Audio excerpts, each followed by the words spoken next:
Hello माइसेस army, कैसे हो आप सब। आई होप आप सब अच्छे होंगे। So I am your maths educator and your the welcome to all of you in your channel preen classes. So guys, firstly I'm really sorry because I don't uploaded videos from last 3 days because of some health issue, but I promise from the today I will provided you a regular videos. And in this video we are going to discuss about the class 12 maths chapter number 3 matrix exercise 3.2 question number 19. And in the last video we are discussing about the question number 1 to 18. So if you don't watch that video, I will provide you a video link in this video's description box. You can check out from the description box. So let's get started this video. Question number 19 is a trust has 30,000 that must be invested in two different types of bonds. The first bond pays 5% interest per year and the second bond pays 7% interest per year. Using matrix multiplication, determine how to divide 30,000 among the two types of bonds if the trust fund must obtain an annual total interest of 1800 and 2000.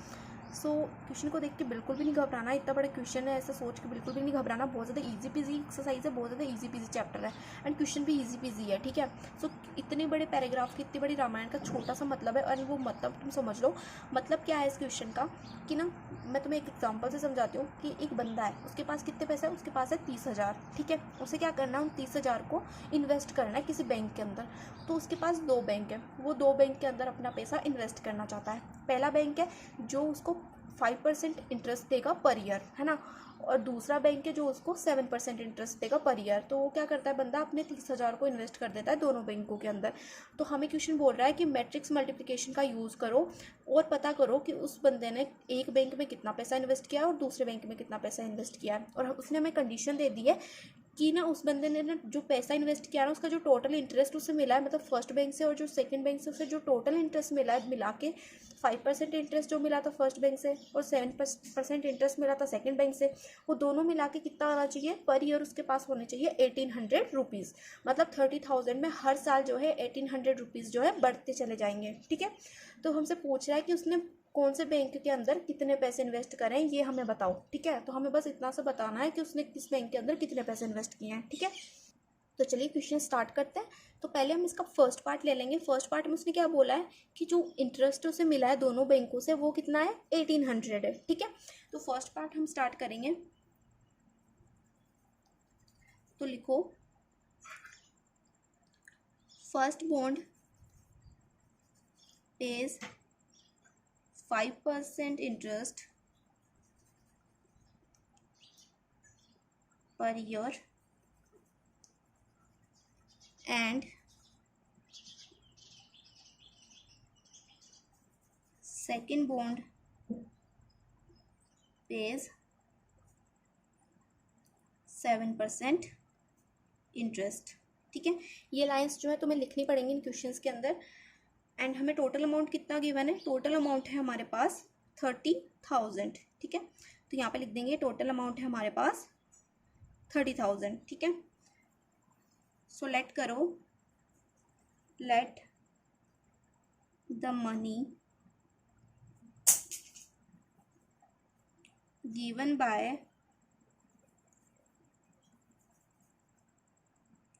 Trust fund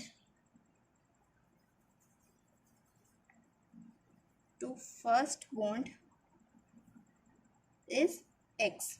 देखो मैंने क्या late किया कि जो money जो है उस बंदे ने फर्स्ट बैंक को दी है वो कितनी है, वो एक्स है. ठीक है.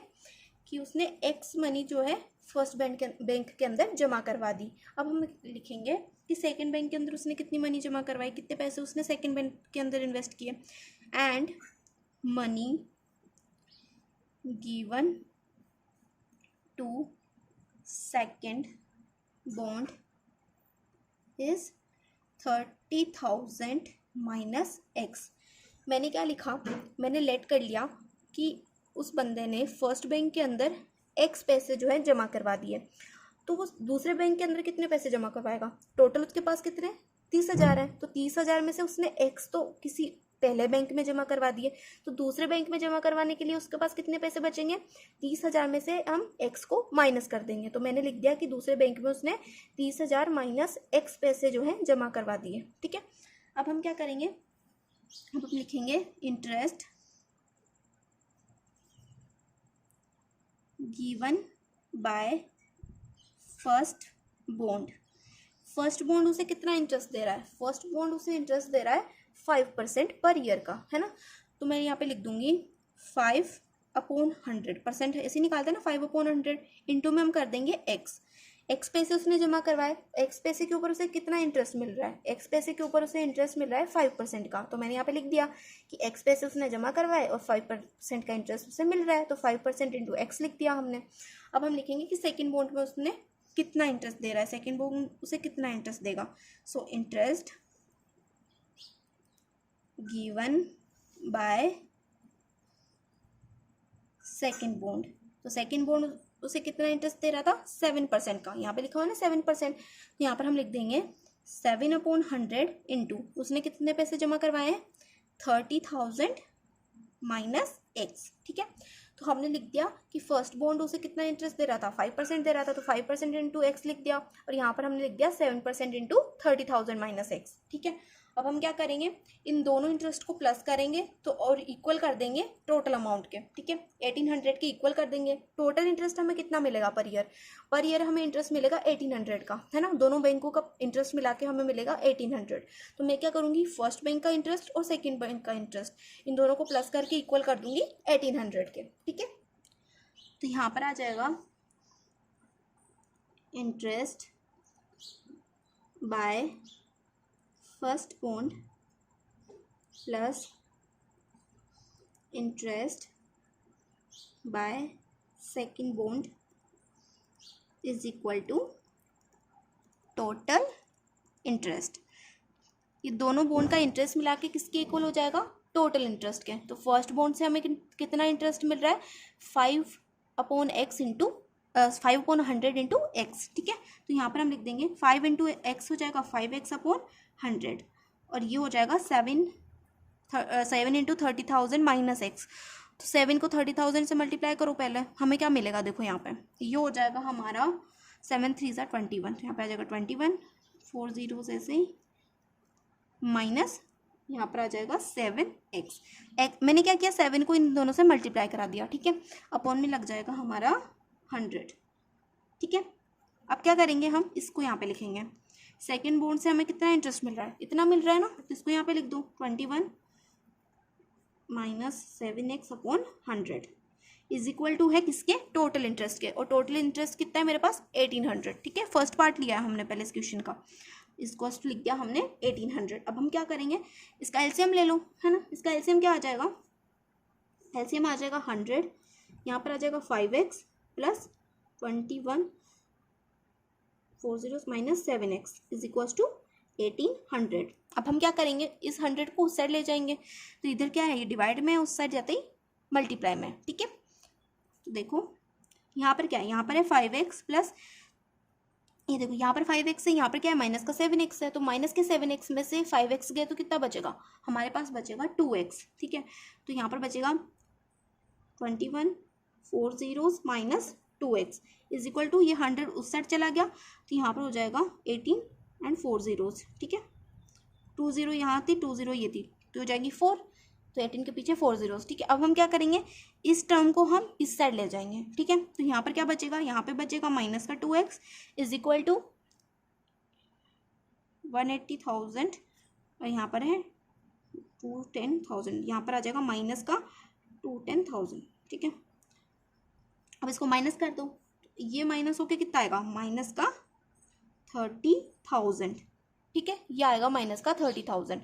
इधर क्या है हमारा, इधर हमारा माइनस का 2x है ना, तो यहाँ से हम क्या करेंगे, इस 2 को इस साइड ले जाएंगे, यहाँ पर ये मल्टीप्लाई में, इस साइड जाते ही डिवाइड में, तो यहाँ पर बचेगा हमारे पास माइनस x, और ये 2 आ जाएगा डिवाइड में, तो मेरे पास कितना आ जाएगा, 2 से इसको डिवाइड करेंगे तो हो जाएगा माइनस का 15,000, है ना।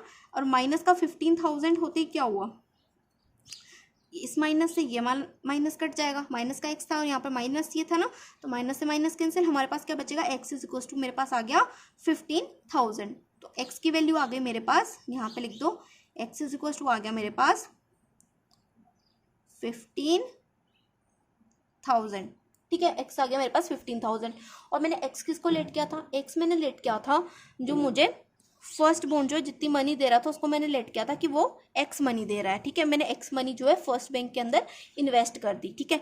अब मेरे पास एक्स क्या आ गया, एक्स की वैल्यू आ गई मेरे पास 15,000। तो अब मैं इसकी वैल्यू निकाल सकती हूँ ना। फर्स्ट बॉन्ड के अंदर मेरे को पता चल गया कि उसने कितने पैसे इन्वेस्ट किए थे, उस बंदे ने कितने पैसे फर्स्ट बैंक के अंदर इन्वेस्ट किए थे, 15,000 इन्वेस्ट किए थे। तो सेकंड बैंक के अंदर वो कितने पैसे इन्वेस्ट करेगा, 30,000 है यहाँ पे। तो यहाँ पर तुम क्या करो, ये एक्स की वैल्यू पुट कर दो। तो एक्स की वैल्यू मुझे पता है क्या है, एक्स की वैल्यू है मेरी 15,000। तो 30,000 माइनस 15,000 कितना हो गया, 50,000 हो गया ना। तो ये मेरे पास आ गया 15,000। तो अब हमें पता चल गया कि उसने फर्स्ट बैंक के अंदर भी 15,000 इन्वेस्ट किए थे और सेकंड बैंक के अंदर भी 15,000 इन्वेस्ट किए थे। तो यही तो हमें पता करना था ना कि क्या इन्वेस्ट किया, कितना पैसा उसने इन्वेस्ट किया है, कि उसके पास कितने पैसे आ रहे हैं इंटरेस्ट के, 1800 आ रहे हैं। उसने कितने पैसे किस बैंक के अंदर इन्वेस्ट किए कि उसके पास कितने पैसे आ रहे हैं इंटरेस्ट के, 1800 आ रहे हैं। ये हमें पता चल गया। अब हम क्या करेंगे, इसका सेकेंड पार्ट भी एज इट इज सॉल्व कर लेंगे, ठीक है। तो अगर आपको फर्स्ट पार्ट में कोई दिक्कत आई हो तो आप कमेंट सेक्शन में पूछ सकते हो, और वैसे तो आपको पूछने की जरूरत नहीं, क्योंकि हम सेकंड पार्ट करेंगे तो आपको अच्छे से क्लियर हो जाएगा। सो सेकंड पार्ट में हमें कितना इंटरेस्ट मिल रहा है, 2,000 पर ईयर का इंटरेस्ट मिल रहा है। तो हमें पता करना है कि उस बंदे ने किस बैंक के अंदर कितना पैसा इन्वेस्ट किया है कि उसे 2,000 पर ईयर मिल रहा है इंटरेस्ट में, ठीक है। तो इसमें भी हम क्या करेंगे, वही लाइन्स लिखेंगे। लिखो, लेट द मनी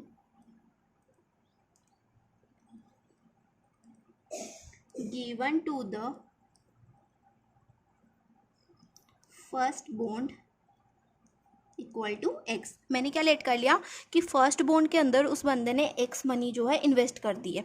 अब हम क्या करेंगे, अब हम लिखेंगे कि सेकंड बैंक के लिए उसने कितना इन्वेस्ट किया है, and money given to second bond is 30,000 minus x. Total money कितनी थी मेरे पास, टोटल उस बंदे के पास कितने पैसे थे, 30,000 थे ना। तो मैंने क्या लेट किया कि उसने फर्स्ट बैंक के अंदर उसने एक्स पैसे जमा करवा दिए, मतलब 30,000 में से एक्स जो है उसने पहले वाले बैंक के अंदर दे दिए। तो दूसरे बैंक के अंदर वो कितने पैसे देगा, 30,000 में से एक्स माइनस कर दो, जो पैसे बचेंगे वो दूसरे बैंक के अंदर जमा करवाएगा, राइट। अगर मैं मान लूँ कि मेरे पास टोटल 100 रुपये हैं, उसमें से मैंने 50 रुपये पहले वाले बैंक के अंदर जमा करवा दिए, तो दूसरे बैंक के अंदर मैं कितने पैसे जमा करवाऊंगी, 100 में से तुम 50 माइनस कर दोगे, 100 माइनस 50 लिख दोगे, है ना। तो वही हमने यहाँ पे किया। मैंने क्या लेट किया कि उस बंदे ने फर्स्ट बॉन्ड के अंदर एक्स मनी जो है इन्वेस्ट कर दी, तो सेकंड बॉन्ड के अंदर कितनी इन्वेस्ट करेगा, 30,000 माइनस एक्स। बचपन में भी हम ऐसे ही करते थे ना, केले वाले क्वेश्चन आते थे तुम्हारे, एक को 10 आम देती है, दूसरे को 5 आम देती है, तुम्हारे पास कितने आम बचे हैं, वो हम करते थे ना, वैसे ही वाले क्वेश्चन है। उसको, इस क्वेश्चन को वैसे ही समझो, ठीक है। तो हमने लेट कर लिया, तो हमारे सेकंड बॉन्ड में उस बंदे ने कितने इन्वेस्ट कर दिए, 30,000 माइनस एक्स इन्वेस्ट कर दिया। अब हम इंटरेस्ट देखेंगे। यहाँ पे लिखो, interest given by first bond, कि फर्स्ट बॉन्ड कितना इंटरेस्ट दे रहा है उस बंदे को, 5% इंटरेस्ट दे रहा है। तो यहाँ पे लिख दो 5/100। और फर्स्ट बॉन्ड कितना दे को कितने पैसे दिए थे उसने, एक्स पैसे दिए थे ना, तो यहाँ पे लिख दो 5/100 इंटू एक्स। अब हम लिखेंगे interest given by second bond. Second bond उसे कितना इंटरेस्ट दे रहा है, सेकेंड बॉन्ड दे रहा था 7%, तो लिखो 7/100। और उसने कितने पैसे जमा करवाए थे सेकेंड बॉन्ड के अंदर, 30,000 माइनस एक्स, ठीक है। 30,000 माइनस एक्स उसने जमा करवाए थे, और वो इंटरेस्ट कितने पैसे उसको दे, वो बैंक कितना इंटरेस्ट दे रहा है उसे, 7/100 दे रहा है, ठीक है। अब हम क्या करेंगे, इन दोनों इंटरेस्ट को प्लस कर देंगे और इसको इक्वल लिख देंगे 2,000 के, ठीक है। तो यहाँ पे लिखो, वो वाली लाइन तुम लिख लेना, ठीक है।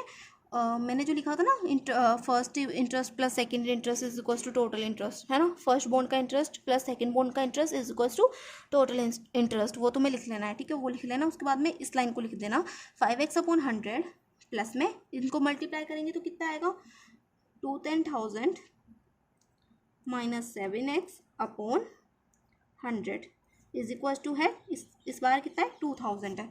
अब इनका एलसीएम ले लो, एलसीएम आ जाएगा 100, यहाँ पर आ गया 5x plus 210,000 minus 7x is equals to 2,000, ठीक है।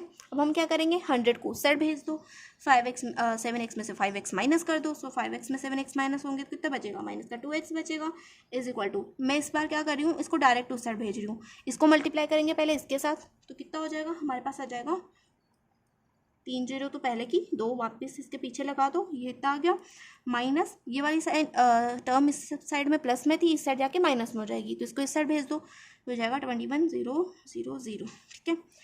अब क्या करेंगे, इनको माइनस कर दो, तो माइनस एक्स में यहाँ पे लिख रही हूँ, इसको माइनस करने पर हमारा आएगा 10,000, ठीक है। तो इसको माइनस करने पे मेरे पास आया 10,000 एंड मैंने क्या किया, ये माइनस का 2x था ना, तो इस 2 को मैंने पहले ही इस साइड भेज दिया, इधर मल्टीप्लाई में, इधर जाके डिवाइड में। तो देखो यहाँ पर माइनस का आएगा, ये माइनस से ये वाला माइनस काट दो, सॉरी यहाँ पर 2 आएगा ना, x नहीं आएगा, है ना। तो x इज इक्वल टू क्या आ गया मेरे पास 5,000, ठीक है। x इज इक्वल टू आ गया मेरे पास 5,000। तो मैंने लेट क्या किया था, फर्स्ट बॉन्ड के अंदर मैंने क्या लेट किया था कि उसने x मनी जो है डाली है ना, x मनी जो है उसने फर्स्ट बॉन्ड के अंदर इन्वेस्ट की है, तो उसे इंटरेस्ट मिल रहा है 5x/100 का। तो x मेरे पास आ गया कितना 5,000। तो इसका मतलब क्या हुआ कि उस बंदे ने फर्स्ट बॉन्ड के अंदर 5,000 इन्वेस्ट किए थे। अब उसने सेकंड बॉन्ड के अंदर कितना इन्वेस्ट किया है, अब इसमें क्या करेंगे, हम 30,000 माइनस x कर देंगे, मतलब 30,000 माइनस 5,000 कर देंगे। सो देन 30,000 माइनस x, ठीक है। ये कितना हो जाएगा 30,000 माइनस 5,000, 30,000 में से 5,000 निकालो, कितना बचेगा 25,000, ठीक है। तो इतने पैसे जो हैं उसने सेकंड बॉन्ड के अंदर इन्वेस्ट किए थे, ठीक है। ये हो गया हमारा क्वेश्चन नंबर 2 भी। सो ये क्वेश्चन नंबर 19 हमारा कंप्लीट हो गया। अब हम देखेंगे question number 20। So question number 20 देखने से पहले अगर आपको ये क्वेश्चन समझ में आ गए हैं तो अच्छी बात है, अगर आपको समझ में नहीं आया तो आप एक बार वीडियो को अच्छे से देख लेना, एंड फिर भी अगर आपको समझ में नहीं आते तो आप कमेंट सेक्शन में मुझसे पूछ सकते हो, ठीक है। तो चलिए स्टार्ट करते हैं क्वेश्चन नंबर 20 को। सो गाइस क्वेश्चन हमें गिवन है, the book shop of a particular school has 10 dozen chemistry books, 8 dozen physics books and 10 dozen economics books. Their selling prices are 80 rupees, 60 rupees and 40 rupees respectively. Find the total amount the bookshop will receive from selling all the books using matrix algebra.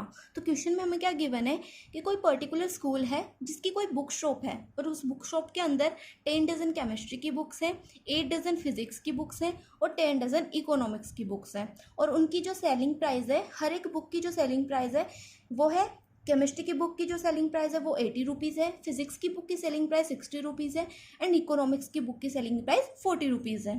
तो वो हमसे क्या बोल रहा है कि सारी की सारी जितने भी बुक्स उसकी शॉप के अंदर प्रेजेंट है, जब वो उन सभी को सेल कर देगा तो उसके पास कितने पैसे उसको रिसीव होंगे, कितने पैसे उसके पास आएंगे, ये हमें फाइंड करना है बाय मैट्रिक्स एल्जेब्रा से. तो इस क्वेश्चन को हम कैसे करेंगे, देखो पहले जो जो गिवन है उसे लिख लो. केमिस्ट्री की कितनी बुक्स है हमारे पास, केमिस्ट्री की है 10 डजन बुक्स एंड फिजिक्स की है हमारे पास 8 डजन बुक्स एंड इकोनॉमिक्स की है 10 डजन बुक्स, और इनकी सेलिंग प्राइस है, selling price of chemistry book ये है 80 rupees, selling price of physics book 60 rupees and selling price of economics book is 40 rupees. ठीक है, अब हमें क्या करना है, मैट्रिक्स एल्जेब्रा से फाइंड करना है कि इनकी जो टोटल जो हमें मिलेगी, जो हमारे पास अमाउंट हमें रिसीव होगा वो कितना रिसीव होगा जब हम सभी बुक्स को हम बेच देंगे, तो हमारे पास कितने पैसे आएंगे. ठीक है, मतलब सिंपली हमें यही फाइंड करना है कि उस दुकानदार के पास कितने पैसे आ जाएंगे जब वो सारी की सारी बुक्स को बेच देगा. तो देखो इस क्वेश्चन को अब हम कैसे करेंगे, पहले मैं क्या करूँगी, इसने क्या गिवन है, इसमें हमें जो प्राइस गिवन है वो एक बुक की गिवन है ना, एक बुक की प्राइस 80 रुपीज़ है.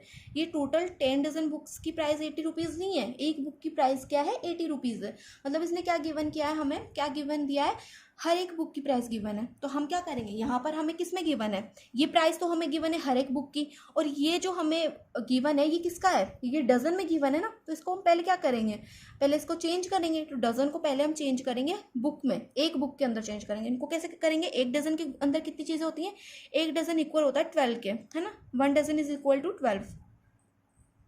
ठीक है, तो इसमें क्या करेंगे, हम इन सभी को मल्टीप्लाई कर देंगे 12 से.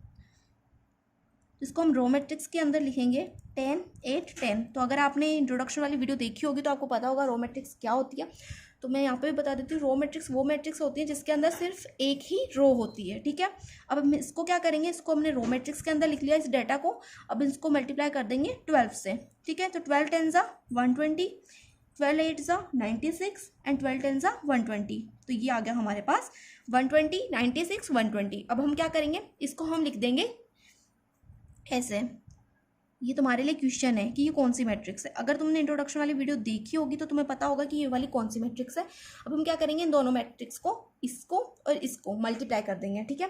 तो 120 को मल्टीप्लाई करो 80 से, तो 120 को 80 से मल्टीप्लाई करेंगे तो आ जाएगा 9600, ठीक है। प्लस का साइन, 96 को मल्टीप्लाई करो 60 से, ये हो जाएगा हमारा 5760। 120 इंटू 40, 120 इंटू 40 हो जाएगा हमारा 4800, ठीक है। इनको प्लस करने पर आएगा 2160 रुपीज़। ये आ गया मेरा आंसर। जब वो सारी बुक्स को बेच देगा तो उसके पास कितने पैसे हो जाएंगे, उसके पास हो जाएंगे 2160 रुपीज़, ठीक है। तो ये जो भी है 20,160 जितने भी बनते हैं 20,160 रुपीज़, ये जो है हमारा टोटल अमाउंट आ जाएगा उस बुक शॉप वाले के पास। इतना अमाउंट जो है इकट्ठा हो जाएगा जब वो सारी बुक्स को बेच देगा, ठीक है। तो देखो मैंने किया कैसे इसको, है ना, मैंने कैसे किया, पहले तो हमने सब गिवन जो था वो मैंने लिख लिया। फिर देखो मुझे गिवन क्या था, मुझे ये हर एक बुक की प्राइस गिवन थी, ईच बुक की प्राइस गिवन थी, है ना। 10 डजन की प्राइस थोड़ी ना गिवन थी, ईच बुक की प्राइस गिवन थी ना। तो मैंने क्या किया, इसको पहले कन्वर्ट किया। ये 10 डजन था ना, ये 8 डजन था, ये 10 डजन था, तो इनको मैंने कन्वर्ट किया बुक की प्राइजेस के लिए। पहले मैंने क्या किया, इसको 12 से मल्टीप्लाई कर दिया, इस पूरी की पूरी डाटा को 12 से मल्टीप्लाई करने के बाद मेरे पास ये आया। फिर मैंने इसको और इस मैट्रिक्स को मल्टीप्लाई किया एंड जो है मेरे पास टोटल अमाउंट आ गया कि कितना उस बुक शॉप वाले के पास टोटल अमाउंट इकट्ठा होगा जब वो सारी बुक्स को बेच देगा, ठीक है। तो पहले जैसे हम बचपन में करते थे, किसी भी क्वांटिटी किलोमीटर होता है और कोई हमें मीटर में गिवन होता है, तो हम क्या करते हैं, मीटर को किलोमीटर में चेंज करते हैं या किलोमीटर को मीटर में चेंज करते हैं। वैसे ही हमने क्या किया, यहाँ पे डजन को चेंज कर दिया बुक्स में, ठीक है। हर एक बुक के लिए हमने डजन को चेंज कर दिया, ठीक है। सो ये हमारा क्वेश्चन नंबर 20 जो है कंप्लीट हो गया। अगर आपको इसमें कोई भी डाउट होता है तो आप दोबारा से पूछ सकते हो। अब हम देखते हैं question number 21। So question number 21 and 22 के लिए हमें एक कंडीशन गिवन है, वो कंडीशन देख लेते हैं एक बार। Assume that X Y Z W and P are matrices of order 2 into N, 3 into K, 2 into P, N into 3 and P into K respectively. Choose the correct answer in example 21 and 22। And 21 question हमें क्या given है, the restriction on N K and P so that P Y plus W Y will be defined are. तो देखो ये एक tick the correct वाला question है, मतलब इसमें तुम्हें ऑप्शंस गिवन है, तुम्हें किसी एक ऑप्शन को टिक करना है, ठीक है। तो पहले हम इसे सॉल्व कर लेते हैं और देखते हैं कि कौन सा ऑप्शन जो है करेक्ट है। तो देखो इसमें हमें क्या क्या गिवन है, इसमें हमें टोटल 5 मैट्रिक्सेस गिवन है विद ऑर्डर, है ना, उनका ऑर्डर भी हमें गिवन है। तो पहले तो हम मैट्रिसेस लिख लेते हैं और उनका ऑर्डर लिख लेते हैं। तो जो एक्स हमारी मैट्रिक्स है उसका ऑर्डर कितना है, उसका ऑर्डर है 2 इंटू एन। वाई मैट्रिक्स का ऑर्डर है 3 इंटू के। जेड मैट्रिक्स का ऑर्डर है 2 इंटू पी। और डब्ल्यू मैट्रिक्स का ऑर्डर है N into 3 and P matrix का ऑर्डर है पी इंटू के, ठीक है। ऑर्डर तो तुम्हें पता होगा ना कि ऑर्डर ऑफ मैट्रिक्स क्या होता है। अगर नहीं पता है तो इंट्रोडक्शन वाली वीडियो देख लो, और मैंने इतने सारे क्वेश्चन सॉल्व कराए हैं तो उसमें तुम्हें पता चल ही गया होगा कि ऑर्डर क्या होता है मैट्रिक्स का, ठीक है। अगर नहीं भी पता तो मैं तुम्हें बता दूं। देखो जैसे इसी मैट्रिक्स के अंदर मैंने मान लिए 4 एलिमेंट्स हैं, ठीक है। तो देखो इसके अंदर रो कितनी है, ये फर्स्ट रो, ये सेकंड रो, एंड कॉलम कितने हैं, ये फर्स्ट कॉलम और ये सेकंड कॉलम। तो रो भी 2 है और कॉलम भी 2 है। तो इसका ऑर्डर क्या हो जाएगा, इसका ऑर्डर हो जाएगा 2 इंटू 2, ठीक है। मतलब ऑर्डर क्या होता है, ऑर्डर ऑफ मैट्रिक्स होता है हमारा number of row into number of column, ठीक है। तो अगर आपको ये समझ में नहीं आया, मैंने तुम्हें हिंट दे दिया है, अगर तुम्हें हिंट से समझ में नहीं आया तो तुम इंट्रोडक्शन वाली वीडियो देख लो, अच्छे से तुम्हें क्लियर हो जाएगा, ठीक है। तो यहाँ पर हम क्वेश्चन को स्टार्ट करते हैं। तो मैंने क्या लिख कर दिया, सभी का ऑर्डर लिख दिया, जितने भी मेरे को मैट्रिक्स गिवन थी उनका सबका मैंने ऑर्डर लिख दिया। अब यहाँ पे मुझे क्या है, यहाँ पे मुझे गिवन है P Y plus W Y. तो मैं पहले तो इसको सॉल्व करूंगी कि P Y plus W Y होगा क्या। तो पी क्या है, मेरी मैट्रिक्स है ना, पी मैट्रिक्स का ऑर्डर क्या है, पी इंटू के है। तो पहले लिखो इसको पी, मैंने मान लिया ये कोई मैट्रिक्स है पी, इसका ऑर्डर है पी इंटू के। ये कोई मैट्रिक्स है वाई, इसका ऑर्डर है हमारा, वाई का ऑर्डर देखो, वाई का ऑर्डर है 3 इंटू के, ये मैंने लिख दिया 3 इंटू के। प्लस डब्ल्यू कोई मैट्रिक्स है, उसका ऑर्डर है एन इंटू 3 एंड मेरी कोई वाई मैट्रिक्स है, उसका ऑर्डर क्या है 3 इंटू के है, ठीक है। ये मैंने लिख दिया P Y plus W Y, ठीक है। तो देखो अब हम क्या करेंगे, हमने एक प्रॉपर्टी पढ़ी थी कि कोई भी 2 मैट्रिक्स को हम तभी ऐड या सब्ट्रैक्ट कर सकते हैं जब उनका ऑर्डर क्या हो, सेम हो, है ना। तो यहाँ पर देखो, यहाँ पर हम क्या कर सकते हैं k इज इक्वल टू यहाँ पर मेरा क्या आ जाएगा, k इज इक्वल टू आ जाएगा मेरा 3। अब आप बोलोगे कि k इज इक्वल टू 3 कैसे आया दी, तो देखो अगर हम इसी का एग्जाम्पल लूँ, मैं तुम्हें ये एक एग्जाम्पल दे रही हूँ। इस मैट्रिक्स का ऑर्डर क्या है, पहले तो मुझे ये बताओ इस मैट्रिक्स का ऑर्डर क्या है। इस मैट्रिक्स का ऑर्डर है 1 इंटू 3। अब आप बोलोगे दी आपने ये कैसे लिखा, तो देखो इसके अंदर क्या है, 1 रो है ना, एंड कॉलम कितने हैं, 1 2 3, 3 कॉलम है, जिसका ऑर्डर हो गया 1 इंटू 3। अब बताओ इस मैट्रिक्स का ऑर्डर क्या है, इस मैट्रिक्स का ऑर्डर है 3 इंटू 1, मतलब 3 रो है और 1 कॉलम है, ठीक है। इसका 1 इंटू 3 है, इसका 3 इंटू 1 है। तो देखो यहाँ पर ये कॉलम होता है ना, ये नंबर ऑफ रो होता है, फर्स्ट हमारा नंबर ऑफ रो होता है, सेकंड हमारा नंबर ऑफ कॉलम होता है। तो देखो यहाँ पर जो नंबर ऑफ कॉलम है वो इक्वल है नंबर ऑफ रो के। तो हम किसी दो मैट्रिक्स को मल्टीप्लाई कब कर पा रहे हैं, जब उनका नंबर ऑफ रो इक्वल है किसके, नंबर ऑफ कॉलम के इक्वल है ना। तो यहाँ पर देखो यहाँ से मैंने k की वैल्यू क्या ली थी, k की वैल्यू मैंने यहाँ से 3 ली है ना। तो यहाँ पे देखो हमने क्या लिखा है यहाँ पे, पी वाई है ना, p इंटू वाई है। इसका मतलब क्या हुआ कि p जो है मल्टीप्लाई हो रहा है y से।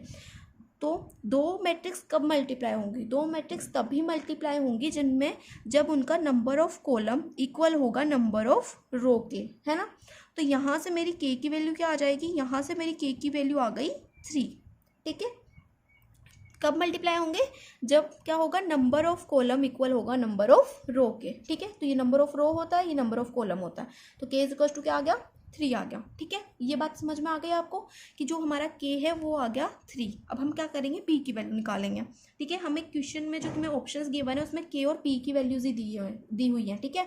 तो देखो अब हम करेंगे p की वैल्यू फाइंड आउट। अब देखो p की वैल्यू कैसे फाइंड आउट करें, तो यार अब हमें p की वैल्यू फाइंड करनी है ना। तो p की वैल्यू फाइंड करने के लिए हम क्या करेंगे, हमारे पास क्या था, ये था P Y plus W Y, ठीक है। यहाँ से हमने k की वैल्यू क्या निकाली थी, k की वैल्यू हमने निकाली थी 3, राइट। k की वैल्यू क्या थी, 3 थी, राइट। ये हमने यहाँ से निकाल लिया कि ये जो k है इसकी वैल्यू क्या है, 3 है, क्योंकि जब हम दो मैट्रिक्स को मल्टीप्लाई करते हैं तो उनकी जो, हम दोनों मैट्रिक्स को मल्टीप्लाई कर सकते हैं, हम उन्हें तभी मल्टीप्लाई कर सकते हैं जब फर्स्ट मैट्रिक्स के नंबर ऑफ कॉलम इक्वल हो सेकंड मैट्रिक्स के नंबर ऑफ रो के। तो इसका क्या मतलब हुआ कि k जो है वो इक्वल होगा 3 के, ठीक है। तो यहाँ से k की वैल्यू आ गई हमारे पास 3। अब मुझे निकालनी है p की वैल्यू। अब मैं p की वैल्यू कैसे निकालूंगी, मुझे इस p की वैल्यू चाहिए। तो p की वैल्यू निकालने के लिए हम क्या करेंगे ना, अगर हम इन दोनों मैट्रिक्स को मल्टीप्लाई करते हैं तो इस जो नई मैट्रिक्स मिलेगी हमें, दो मैट्रिक्स को मल्टीप्लाई करने के बाद में हमें एक नई मैट्रिक्स मिलेगी ना, उस मैट्रिक्स का ऑर्डर क्या होगा, तो उस मैट्रिक्स का ऑर्डर होगा p इंटू के। अब आप बोलोगे अच्छा थी ये फर्स्ट मैट्रिक्स होती है उसी का ऑर्डर हम जो न्यू मैट्रिक्स मिलती है वो होता है, तो ऐसा नहीं होता है। ऑर्डर पता कैसे निकलता है, किसी भी मैट्रिक्स का हम ऑर्डर कैसे निकालते हैं, अगर हमने किसी दो मैट्रिक्स को मल्टीप्लाई किया तो फर्स्ट वाली मैट्रिक्स के नंबर ऑफ रो और सेकंड वाली मैट्रिक्स के नंबर ऑफ कॉलम से हम निकालते हैं हमारी जो न्यू मैट्रिक्स है उसका ऑर्डर। मतलब इसकी तो नंबर ऑफ रो लेंगे और इसके नंबर ऑफ कॉलम लेंगे, वही क्या हो जाएगा, इसका ऑर्डर हो जाएगा p इंटू के। ये हमने नंबर ऑफ रो लिया और इसका नंबर ऑफ कॉलम लिया, ठीक है। ये बात याद रखनी है, कई बार टिक द करेक्ट क्वेश्चंस होते हैं तुम्हारे, उनमें भी ये क्वेश्चंस आ जाते हैं, ठीक है। तो देखो ऑर्डर कैसे निकाला मैंने, फर्स्ट मैट्रिक्स की number of row, second matrix का नंबर ऑफ कॉलम। तो इसका ऑर्डर हो गया, हमारी जो न्यू मैट्रिक्स जनरेट हुई इनको दोनों को मल्टीप्लाई करने के बाद में वो आ गई p इंटू के, ठीक है। अब यहाँ पर प्लस का साइन है तो यहाँ पे भी प्लस का साइन लगा देंगे। अब बताओ इस मैट्रिक्स का ऑर्डर क्या होगा, इन दोनों को मल्टीप्लाई करने के बाद में मुझे ये जो मैट्रिक्स मिली है इसका ऑर्डर क्या होगा। मैंने क्या बताया था, फर्स्ट मैट्रिक्स के नंबर ऑफ रो, मतलब नंबर ऑफ रो क्या है यहाँ पर n है, और सेकंड मैट्रिक्स का नंबर ऑफ कॉलम, तो सेकंड मैट्रिक्स का नंबर ऑफ कॉलम क्या है k। तो यहाँ पर लिख दो n इंटू के। ये हो गई हमारी जो न्यू मैट्रिक्स है उसका ऑर्डर। तो ये तो आ गया p इंटू के, ये आ गया हमारे पास n इंटू के। अब देखो यहाँ पर बीच में एडिशन का साइन है ना, तो देखो हम दो मैट्रिक्स को तभी ऐड करते हैं जब क्या हो, उनका ऑर्डर सेम हो। क्या बोला मैंने, हम दो मैट्रिक्स को तभी ऐड कर सकते हैं जब उनका ऑर्डर क्या हो, सेम हो। तो देखो यहाँ पर k है, यहाँ पर भी कॉलम में k है, यहाँ पर k कॉलम है ना, इस मैट्रिक्स के अंदर कितने कॉलम है, k कॉलम है, इस मैट्रिक्स के अंदर भी k कॉलम है ना। इस मैट्रिक्स के अंदर रो कितनी है, p रो है ना, इस मैट्रिक्स के अंदर n रो है। तो मैंने यहाँ से लिखा कि k is equal to k है, number of column is equal to है नंबर ऑफ कॉलम के। तो नंबर ऑफ रो भी क्या होगा, इक्वल होगा नंबर ऑफ रो के। तो p इज इक्वल टू क्या आ जाएगा, यहाँ से n आ जाएगा, ठीक है। तो k इज इक्वल टू मेरे पास आ गया 3 and p is equals to आ गया मेरे पास n। तो ये तुम्हारा जो ऑप्शन नंबर ए है वो हो जाएगा इसका correct answer. Option number A क्या था हमारा, k is equals to 3 and p is equals to n। ये था हमारा ऑप्शन नंबर 1। ठीक है, ऑप्शन नंबर ए जो हो गया वो हो गया correct answer for the question number 21। अब हम देखते हैं क्वेश्चन नंबर 22। तो देखो गाइस, क्वेश्चन नंबर 22 हमें क्या गिवन है, if n is equal to p then the order of the matrix 7x minus 5z is. तो देखो हमने यहाँ पे क्या प्रूफ किया था, p is equal to n proof किया था ना। तो यहाँ पर इसने हमें क्या गिवन दे दिया कि अगर n is equal to p है तो तुम्हें क्या करना है, इस मैट्रिक्स का ऑर्डर फाइंड करना है। तो कर देंगे इस मैट्रिक्स का ऑर्डर फाइंड। अब देखो हमें x मैट्रिक्स का ऑर्डर गिवन था ना क्वेश्चन के अंदर। x मैट्रिक्स का ऑर्डर क्या था, x मैट्रिक्स का ऑर्डर था 2 इंटू n, है ना। और z मैट्रिक्स का ऑर्डर क्या था, इसका भी ऑर्डर था 2 इंटू p। ठीक है, तो x का ऑर्डर हमें पता है और z का ऑर्डर हमें पता है। और हमें गिवन क्या है, गिवन भी लिख दो, गिवन है हमारे पास p is equals to n। n is equals to p लिखो या p is equals to n लिखो, बात तो एक ही है ना। अब देखो यहाँ पे मुझे गिवन है 7x माइनस 5z। तो ये 7 क्या है यहाँ पर, ये एक स्केलर नंबर है, स्केलर डिजिट है, ये मैट्रिक्स से मल्टीप्लाई हो रखी है। तो ये क्या है, एक स्केलर डिजिट है। हमने पढ़ा था ना मैट्रिक्स के इंट्रोडक्शन में कि किसी भी मैट्रिक्स को हम एक स्केलर नंबर से मल्टीप्लाई कर सकते हैं। तो यहाँ पर क्या हो रखा है, ये 7 इससे मल्टीप्लाई हो रखा है और यहाँ पर ये 5 इससे मल्टीप्लाई हो रखा है। ठीक है, तब देखो अब हम इस मैट्रिक्स को कैसे लिख सकते हैं, x, ये x तो क्या है, एक मैट्रिक्स है और 7 इसमें क्या है, मल्टीप्लाई हो रखा है। और x का हमारा ऑर्डर क्या है, 2 इंटू n है। तो 7 और ये मैट्रिक्स क्या मान ली मैंने, ये मैट्रिक्स है x जिसका ऑर्डर है 2 इंटू n। अब यहाँ पर माइनस का साइन है, ये माइनस का साइन लगा दो। अब यहाँ पे 5 लिख देंगे, 5 मल्टीप्लाई में ना किसके साथ है, z के साथ है। तो z मैट्रिक्स क्या है, z मैट्रिक्स का ऑर्डर है हमारे पास 2 इंटू p। ठीक है, तो ये z मैट्रिक्स का ऑर्डर लिख दिया मैंने 2 इंटू पी और यहाँ पर मैंने x मैट्रिक्स का ऑर्डर लिख दिया। तो मेरे पास आ गया 7 into x minus 5 into Z. ठीक है, तो देखो मैंने तुम्हें ऊपर ही समझाया था कि हम किसी भी दो मैट्रिक्स को तभी प्लस कर सकते हैं या तभी माइनस कर सकते हैं जब उनका ऑर्डर क्या हो, सेम हो। तो इससे हमें क्या मिला, इसमें माइनस हो रहा है ना, ये दोनों मैट्रिक्स माइनस हो रही है ना, तो इसका मतलब क्या है, इनका ऑर्डर क्या है, सेम है। मतलब 2 इंटू एन जो है वो इक्वल है 2 इंटू पी के। ऐसे लिख सकती हूँ ना मैं, इनका ऑर्डर सेम है तो 2 into N is two 2 into P लिख सकती हूँ, है ना। तो देखो मैंने यहाँ पे लिख दिया 2 into N is equal to 2 into P. तो अब देखो मैं 2 इंटू एन की जगह पे 2 इंटू पी भी लिख सकती हूँ, 2 इंटू पी की जगह मैं 2 इंटू एन भी लिख सकती हूँ। तो तुम्हारे ऑप्शंस में क्या गिवन है, ऑप्शंस में तुम्हें फर्स्ट ऑप्शन गिवन है p इंटू 2, बी ऑप्शन हमें गिवन है 2 इंटू एन, सी ऑप्शन हमें गिवन है n into 3 and D option हमें गिवन है p इंटू एन।